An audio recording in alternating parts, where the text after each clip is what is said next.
my heating pad. No one really asked for a part 2, but the reception was so well in the first video that I'm gonna give you guys a part 2. You know what I mean? Hey guys, welcome back to a new video. My name is Grace if you're new here, and if you're not, it's nice to see you again. So in today's video, we will be doing Black. Black? It's actually pronounced Zach. Black everything, but Black romance book recs that you'll love, part 2. So if you haven't already seen the first video, make sure you go watch that video after this one, right after. I will link it somewhere here, and then it'll also be in the description box down below. Yeah, I've been so ready to share these books with you guys. I've been compiling them ever since I filmed the last video, just to, you know, have some recs on go. I couldn't be more ready to share these books with you guys, and I hope you like at least one of them, or maybe it'll become one of a favorite of yours like it is of mine. So there's very high hopes for this video. Happy Black History Month. It's bow, all the 9 blacks to the back. Happy Love Month. I think that's it in it.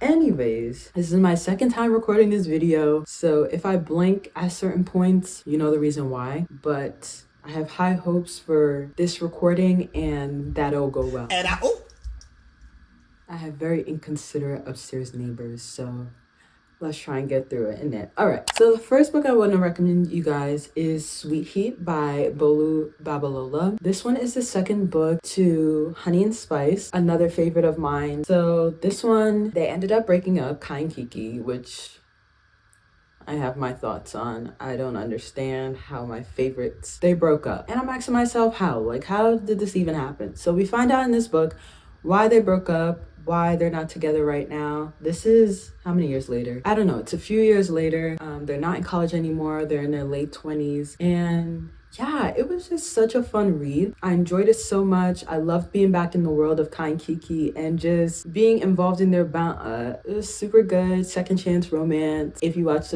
my last video, you know is one of my favorite tropes now. So really enjoyed this one. It's definitely a solid follow-up to Honey and Spice. So next we have Can't Get Enough by Kennedy Ryans, the third book in the Skyline series. And this follows Hendrix, who is very independent, doesn't want kids, and she finds her match in Maverick, who is very wealthy.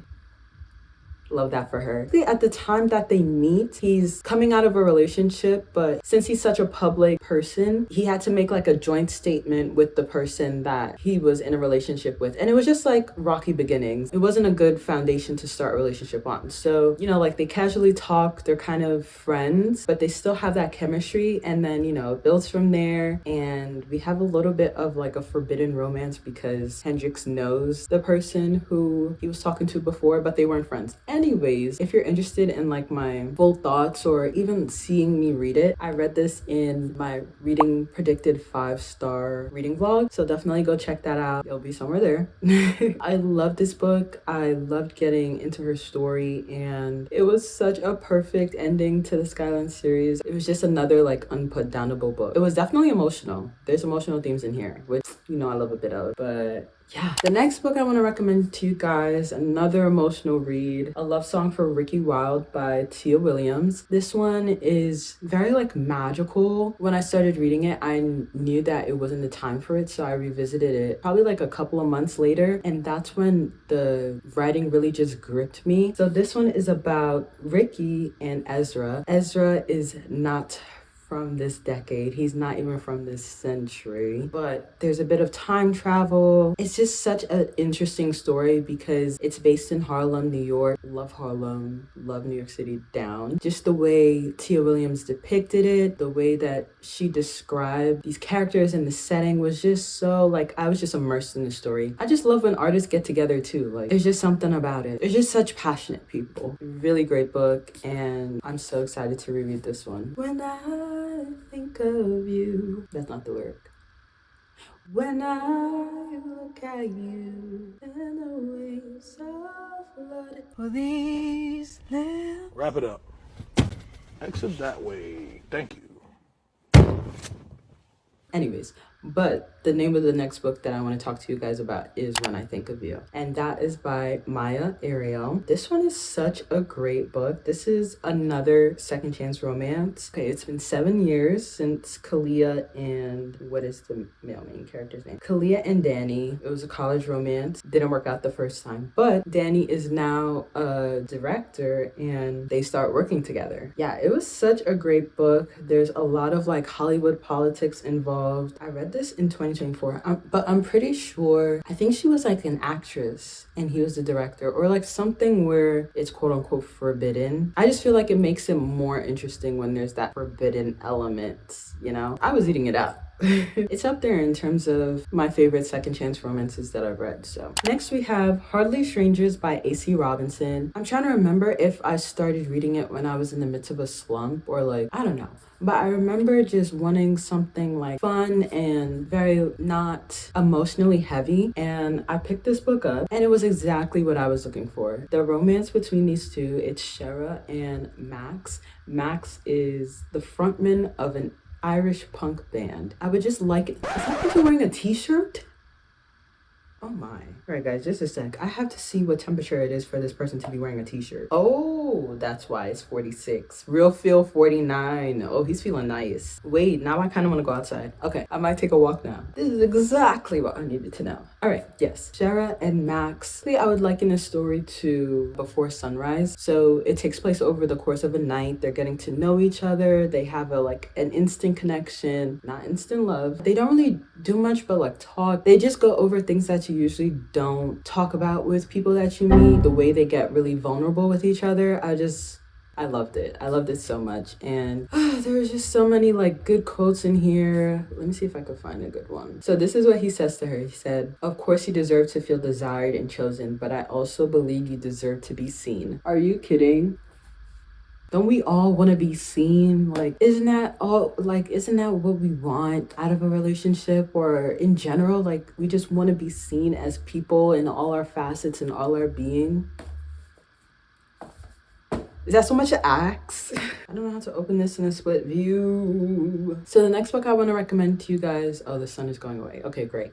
24 Seconds From Now by Jason Reynolds. Now this one is a YA book, but it basically breaks down Neon just walking us through the moments of his first. He's a teenager and we're getting a dive into his perspective, which is something we often don't get to see. So it was really eye-opening, really interesting. And we start from 24 months ago, then we get to 24 weeks, 24 days, 24 minutes, and then 24 seconds. Really interesting stuff. I love the format, the breakdown. I highly advise everyone giving it a read because it is very fast paced, but also at the same time, you just don't want to leave the world. Like, these are real people to you. I remember reading and I was just like, I want more. I love representation like that for teenagers to have like healthy conversations around sex and surrounding things that they might not be able to get education on in school, or they might not be getting that advice from their peers or their elder siblings, if they even have elder siblings, or, you know, just like people around them that could really have those types of conversations that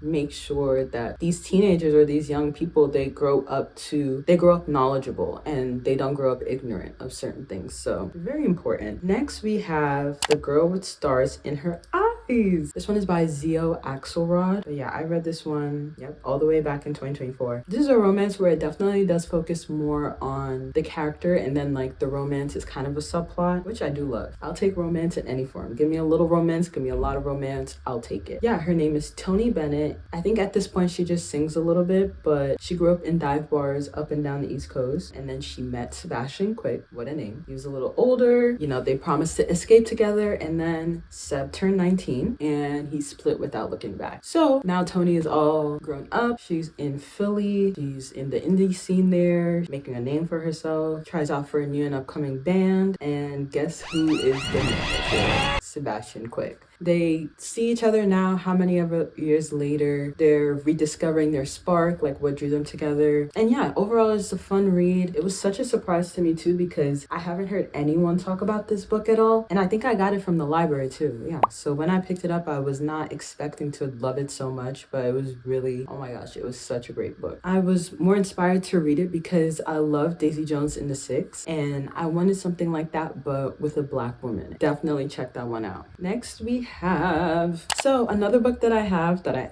haven't heard a lot about is Between Friends and Lovers by Shirlene Aboabi. This one is such a good book. As you can see, there's two people on the front, so it is kind of a love triangle, but more so, you know who you're rooting for. Like, we're not really rooting for a certain person to be with her. But yeah, anyways, the female main character is Josephine Boateng. She goes by Dr. Jojo online. She shares a lot of opinions on health and love, self-love, but she's dealing with a lot of stuff off camera. She has an unrequited crush on her best friend over here In Georgia. Next caller. Next caller. Next caller. what's his name? Ezra. That's so funny. Do we have an Ezra in here? I feel like we have an Ezra. Yes. Isn't Ezra this one? I think it's so easy to fall in love. That's why I was thinking of Ezra. Focus. Okay, so we have two Ezras, but we don't like this Ezra too much. Anyways, unrequited crush on her bestie. Yeah.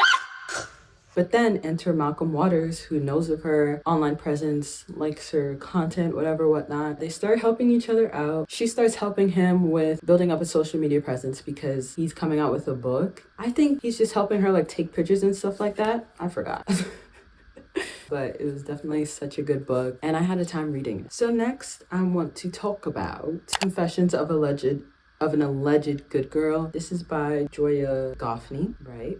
This is a YA book, but basically this is about a preacher's daughter named Monique. As the daughter of a preacher, she has a lot of pressure to uphold a certain image. We really see her journey of like coming into herself and really facing that type of struggle. She's in small town Texas. She gets herself involved in a dynamic love triangle. I really love the romance in this, and I love just the journey that she walks to really find herself. Yeah, it was just such a fun read. It's always so interesting reading YA because I didn't really read a lot of romances when I was younger. So now really like going back into that genre, it's just so pure. I love finding little gems like these that no matter my age, I could still appreciate and love. Oh, since I'm already talking about YA, the second to last book that I want to recommend to you guys is Audrey and Bash Are Just Friends. This one is by Tia Williams. But yeah, this one just follows two teens, Audrey and Bash. But Audrey is from 7 Days in June. So we get to really see her grow up and we get to see Eva from her child's point of view, which is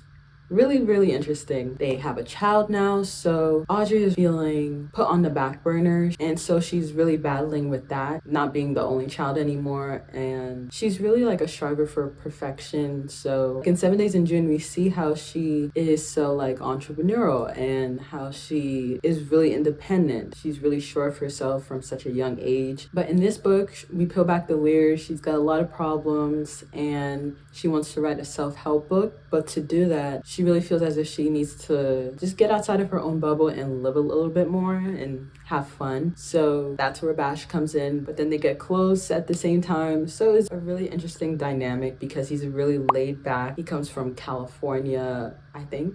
We get to see that there's more to him than that. And from the title, we see that we'll be questioning, are Audrey and Bash just friends or are they something else? But yeah, such a fun read, as I said, and I'm excited to see what Tia Williams comes out with. I think The Misconnection is coming up for her, so I'm always going to read her books and anything that she comes out with. Really excited for the next one. All right, the last book that I recommend you guys, the last YA novel, is Heartsick by Christina Forrest. Now this one is very interesting because they are exes. They were in high school, they broke up, now they're like in their senior year. Margot and Isaac, that's who we're talking about. She's doing an internship at this place called Healing Hearts, where they created a pill to basically cure your heartbrokenness. It's basically like, what is that movie with, is it Madonna?